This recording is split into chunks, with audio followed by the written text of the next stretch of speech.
अस्सलाम वालेकुम जी। उम्मीद करना सारे वालो सो मिश्क चौधरी तुसी मेरा फैमिली यूट्यूब चैनल तक जोश के ब्लॉग नारी फेसबुक पेज है इस्लामगढ़ टीवी ते जनाबे वाले मकाम अज तुसें ये डिटेल दसा कि साड़ी जी सड़क है ना ये नवी नवी ताज़ी ताज़ी बनती सी तकरीबन 2 साल हो गए माशाअल्लाह। लेकिन इसलिए जड़ियाँ नालियाँ बनाइया उसने ना उस नाली विच दिखता है कुछ बिलदार भी नहीं आने साड़ी सड़कों पर सफाई सुथराई करने तो साइडा नालों मतलब है जो पानी अगे सड़कों पर चलना कम अज़ कम उन्होंने नालियां का तुसा कड्ढोना।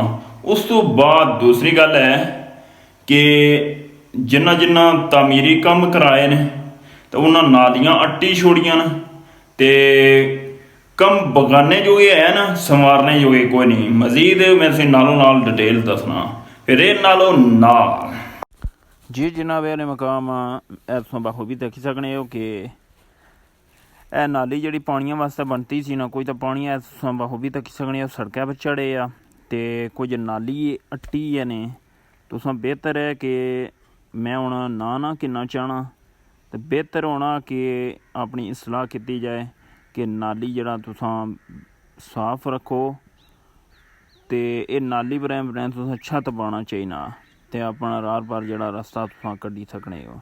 लेकिन ये नाली ना तुस अट्टो क्योंकि पानी साढ़ा सड़कै पर जासी तो सड़क नहीं जी है ना मिंड कटी जानी है मुद्दत कटी जानी है। अगर पानी सड़कै पर चलना रेसी तो जल्द तो जल्द जी है ना मतलब है फारग हो जानी है पट्टन जानी है। तो मजीद है तुस तकी सकने हो मैं हूँ भाइयां कोल पुज्जी आया तो जनाब ये नाली सारी अट्टन गई है कुछ मतलब है छिप टट्ठी है कुछ जड़ा ना ऐसा बखूबी तकी सकने हो कि इन्ना भी जड़ा ना कोई कसर नहीं छोड़ी नाली पूरी अट्टी है। अगर तुसा कम किता वै तो तुसा कम अज़ कम इसकी सफाई करो ना तो अगर तुसा रस्ता रार पार खन्ने उसने स्लैब तुसें बाना चाहिए वै।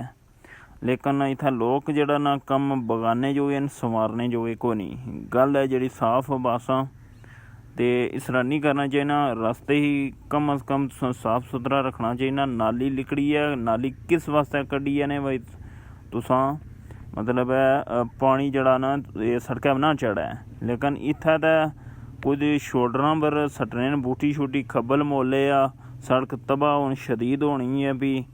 लेकिन लोगों की कदर कोनी कदर उन्ना ही है जिन्होंने सड़क है ना कच्चियाँ ये उन्ना ही कदर है। तो मजीद है तुस अगे भी तकी सकने हो कि इतों रस्ता रार पार किता ने यह भी नाली फारग की है ने कि पानिया की डक लगनी है सारा जड़ा पानी सड़कै पर है तुस बखूबी तकी सकने हो कि सड़क इतों मतलब है कच्ची खड़ी है ने लेकिन इतों नाली जो तुस बखूबी तकी सकने हो कि इस तरह नहीं करना चाहिए। कम अज़ कम तुस जड़ा ना नाली ही साफ सुथरा रखो क्योंकि पानी नालियां में जै सड़कों में ना चढ़े। लेकिन इत्थै क्या भैया है जी इत्थै अल्लाह ही हाफज है जिसी बो वो आना मैं ही पीर हाँ। तो जनाब इधर तुस सकी सकने हो इधर भी जड़ी है ना नाली जड़ी है ना अट्टी है कुछ तो मैं ये आखना कि बिलदार जड़े ना लिंक रोडा अच्छने ही कोई नहीं बिल्कुल को नहीं आमने जिसकी वजह तो ये रोडा जड़ियाँ ना लिंक रोडा बिल्कुल जड़ियाँ तुम बखूबी तकी सकने हो छिप टट्ठी है। अगर बिलदार आए होन ये सफाई सुथराई करन तो यह सड़क जी ना तबाह ना होए। तो मजीद तुम बखूबी अगे भी तकी सकने हो ए पुली है मोड़ है बिच तो तुस तकी सकने हो ये इन्ना कमे किता कि स्लैब बाई तो नाली इन्ना नहीं रोकी।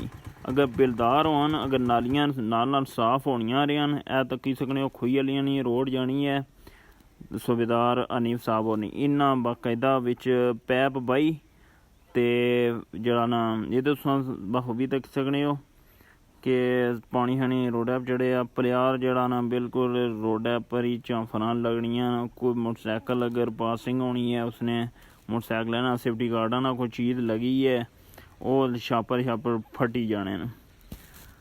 तो मजीद एक बासा मैं सारे ही आसा कि कम अज़ कम अपनी तुस इसलाह करो इस तरह मतलब रास्ते ही